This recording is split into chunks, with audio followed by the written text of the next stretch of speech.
Forget about flying from Los Angeles to Shanghai. Your next trip across the Pacific might just be underwater. China wants to build a $200 million high-speed rail network that would connect mainland China to the United States. Imagine being able to take a bullet train all the way from Beijing to San Francisco. It seems very far-fetched, but considering how quickly China has expanded its high-speed rail network over the last decade, it's certainly a possibility. The incredible rail network would be the most expensive mega project in history. Here's a look at China's plans for an underwater train to the United States. China first floated the idea, see what we did there, of an underwater train to the United States way back in 2014. It's a daunting project to be sure, and one that would require the sharpest engineering minds on the planet. The proposed rail line would be more than 8,000 miles long and connect China, Russia, Canada, and the United States, hence the nickname, the China, Russia, Canada, America line. Here's a bit of perspective. The Trans-Siberian Railway Network, which is the longest railway line in the world, is 5,778 miles long. China's railway to the United States would dwarf the Trans-Siberian Railroad, and traveling on the proposed rail line would be significantly faster and more comfortable.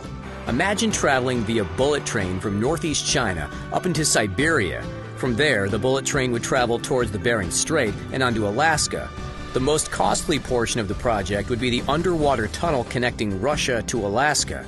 It alone would cost about $52 billion. That sum isn't so surprising when you realize the Bering Strait underwater tunnel would be 4 times longer than the Channel Tunnel that connects the United Kingdom to France. After exiting the Bering Strait tunnel, the bullet train would then travel into Canada's Yukon Territory, down into British Columbia, and finally into Washington State and beyond.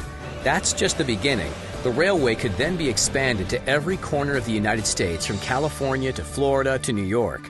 When you consider the scope of the project, it's no wonder the railway would cost $200 billion.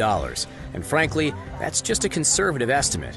You might think of a journey over such a long distance would take weeks, but China's bullet trains are state-of-the-art. The country recently revealed a brand-new high-speed maglev bullet train that is capable of reaching a top speed of 385 miles per hour. Traveling from China to the United States via the China, Russia, Canada, America line would take approximately 2 days. That's pretty impressive considering that a flight from Shanghai to Los Angeles takes about 14 hours. China is on the verge of surpassing the United States to become the largest economy in the world. Skyscrapers pop up in the Middle Kingdom practically overnight.